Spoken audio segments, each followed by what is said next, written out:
Alors ce socle, c'était pourtant un moyen de gérer l'hétérogénéité, et c'était un moyen de rendre l'école inclusive. Et j'en arrive là à ce point sur l'école inclusive. Qu'est-ce qu'on veut dire par école inclusive? La définition qu'on pourrait donner de l'école inclusive,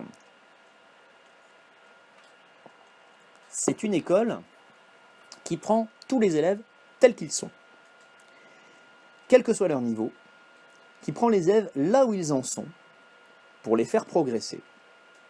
Ça veut dire que c'est une école qui ne sélectionne pas, du moins qui ne sélectionne pas en fonction d'un seuil prédéterminé. C'est une école où l'expression « tel élève n'a pas le niveau »,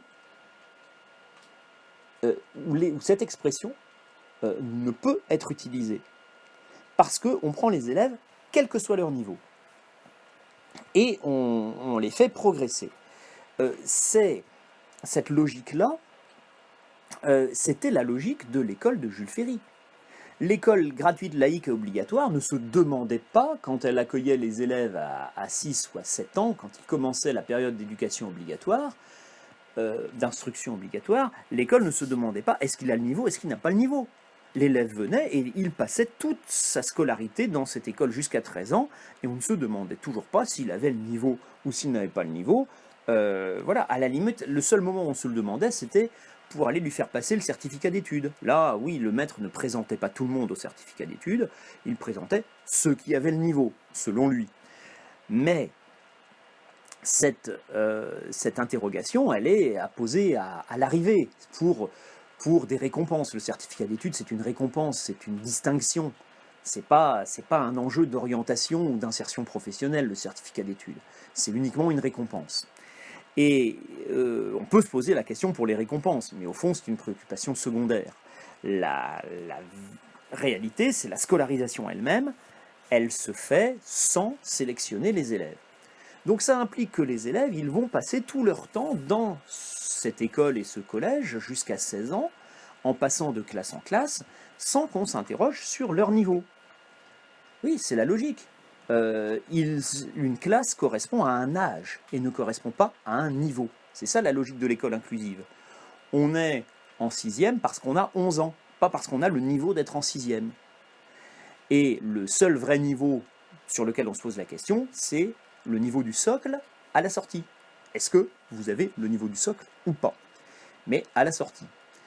De fait, cette logique du passage de classe automatique, elle s'est imposée puisque le redoublement s'est effondré depuis les années 60. C'est ce qu'on voit ici.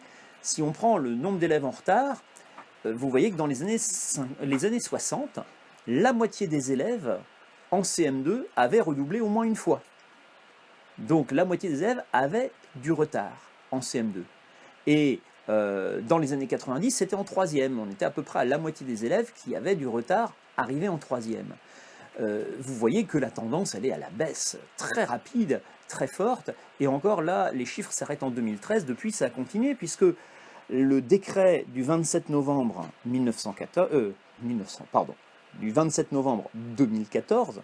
ce décret a interdit tout simplement le redoublement.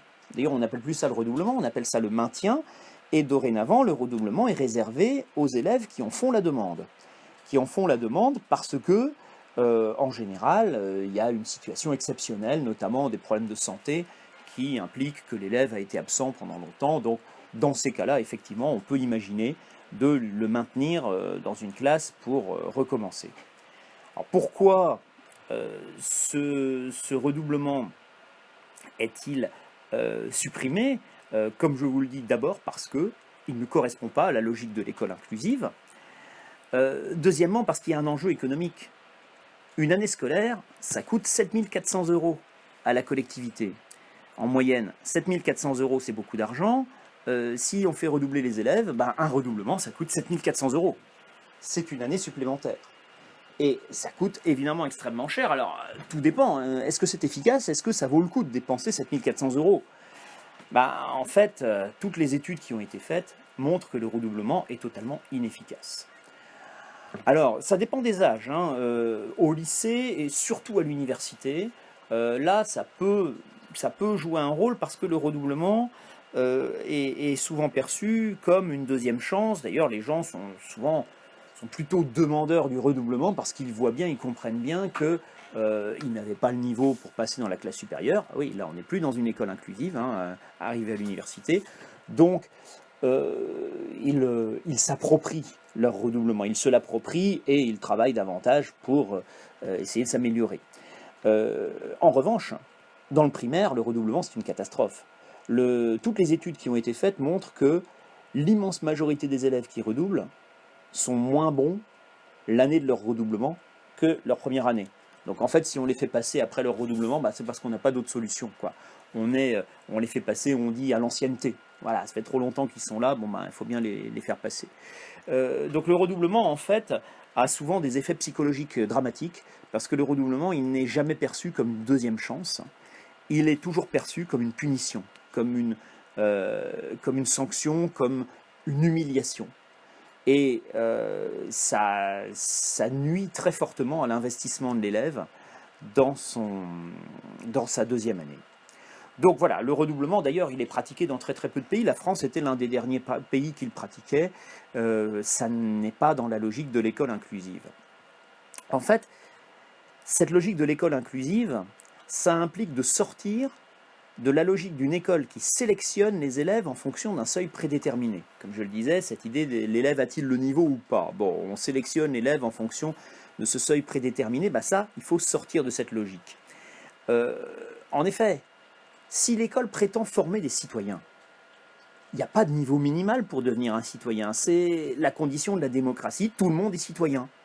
Même ceux qu'on estime peu compétents pour l'être. Voilà, même ceux qui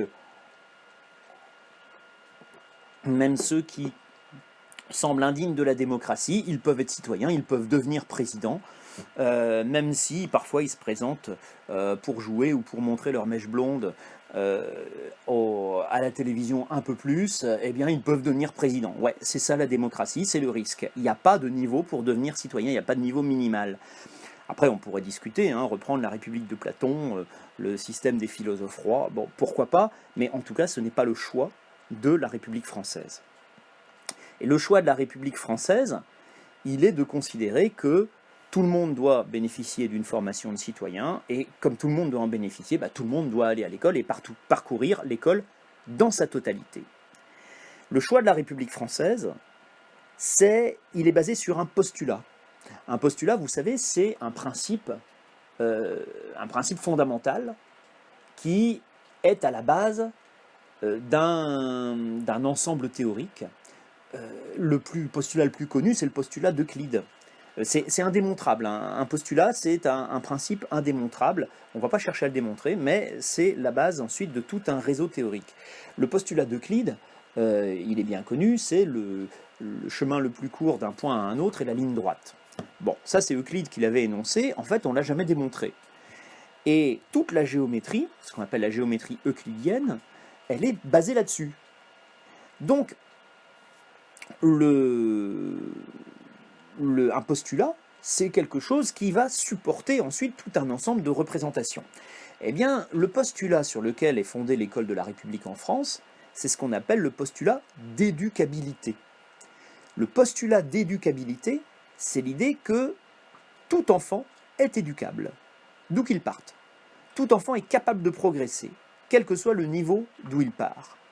Et le rôle de l'école, en fait, c'est pas de mener une élite au plus haut niveau.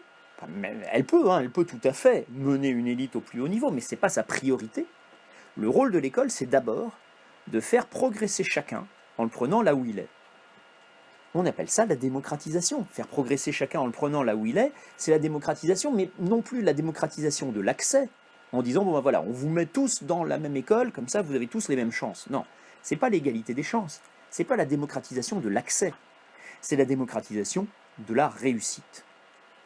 Et cette idée n'est pas nouvelle, c'est ce que disait le rapport Langevin-Wallon en 1947, qui disait « L'enseignement doit se démocratiser moins par une sélection qui éloigne du peuple les plus doués que par une élévation continue du niveau culturel de l'ensemble de la nation. » Donc on ne va pas donner la priorité à la sélection, même si on ne l'exclut pas, à la sélection pour distinguer les plus doués, distinguer une élite, mais on va chercher à faire monter tout le monde. Voilà, on va chercher une élévation continue, générale, du niveau culturel de l'ensemble de la nation. En fait, l'hétérogénéité à l'école, ça devient une situation normale. L'école, elle est contrainte désormais de trouver les moyens de gérer l'hétérogénéité. L'école, elle doit tirer toutes les conséquences de cette situation qui est le résultat de l'unification de l'école, de sortir de cette logique entre une école primaire et une école secondaire qui évoluerait en parallèle, mais d'assumer réellement, de s'approprier la logique de l'école unique, qui signifie que désormais elle doit individualiser les parcours pour gérer l'hétérogénéité. Or, le problème, on l'a dit, c'est que cette école qui scolarise tout le monde, eh bien, elle est calquée sur le modèle secondaire, c'est le modèle qui s'est imposé pour l'école unique. Et le modèle secondaire, il n'est pas fait pour ça. D'ailleurs, le seul moyen qu'on a dans le système secondaire pour traiter la difficulté scolaire, traditionnellement, c'est l'exclusion, en disant, bon voilà, cet élève, il n'a pas le niveau, il va quitter le lycée, ou le redoublement. Dans les deux cas, alors l'exclusion, c'est une négation du projet de l'instruction obligatoire pour tous, de l'école de la République qui forme des citoyens. Et puis le redoublement, on a vu à quel point c'était inefficace. En fait, le redoublement, c'est surtout bon pour les bons élèves. D'ailleurs, on le sait très bien en classe préparatoire, par exemple. En classe prépa, les élèves qui ratent le concours à l'issue de maths spé, qui ratent les écoles d'ingénieurs qu'ils visaient, ils demandent à redoubler, mais on n'admet pas le redoublement de tout le monde. En fait, on n'admet que les bons. On accepte le redoublement que de ceux qui ont réellement des chances de s'investir, ceux qui l'ont raté de peu. Donc, c'est assez révélateur du fait que le redoublement, il est efficace surtout pour ceux qui en ont le moins besoin, en fait. La question de l'individualisation des parcours, la question de la gestion de l'hétérogénéité, elle se pose de plus en plus. Elle se pose de plus en plus parce que désormais, l'école, bien sûr, elle accueille tous les élèves, mais parmi tous les élèves, elle accueille aussi les élèves en situation de handicap. Et quand on parle d'école inclusive, en général, quand on ne précise pas, très souvent quand on dit l'école inclusive, ça signifie l'école qui accueille les élèves handicapés. Et alors qu'en fait, le terme école inclusive peut avoir un sens plus large. Mais cette idée d'inclusion, c'est réellement tourné en direction des élèves les plus en difficulté, et donc ceux en situation de handicap. La loi de 2005, la loi de février 2005, impose à chaque école d'accepter l'inscription des élèves handicapés de son secteur de recrutement. Donc, désormais, l'inclusion des élèves en situation de handicap, ça fait partie des devoirs de l'école, et de cette école qui assume son caractère inclusif, qui doit être normalement l'aboutissement logique de l'unification. Une école qui est faite pour accueillir tous les jeunes de 6 à 16 ans sans distinction. Alors cette école qui accueille tous les jeunes de 6 à 16 ans sans distinction, il a fallu beaucoup de temps pour la mettre en place. Et quand on regarde un peu cette histoire très longue, on se dit qu'on a beaucoup de mal à identifier une dynamique, à identifier un projet partagé, un grand projet, comme on aurait pu le voir, par exemple, au moment de la mise en place de l'école de Jules Ferry. En fait, on a franchi une nouvelle étape. L'école de Jules Ferry, c'était une étape. Eh bien, on a franchi une nouvelle étape avec l'école unique. Et cette étape, on l'a franchie d'une façon souvent improvisée, sans vraiment voir où on va, sans vraiment le vouloir. Et tout cela nuit évidemment à la mobilisation de l'ensemble des acteurs. Je crois qu'on a là une des sources des problèmes de l'école française. Et problème auquel il n'est pas inutile de réfléchir.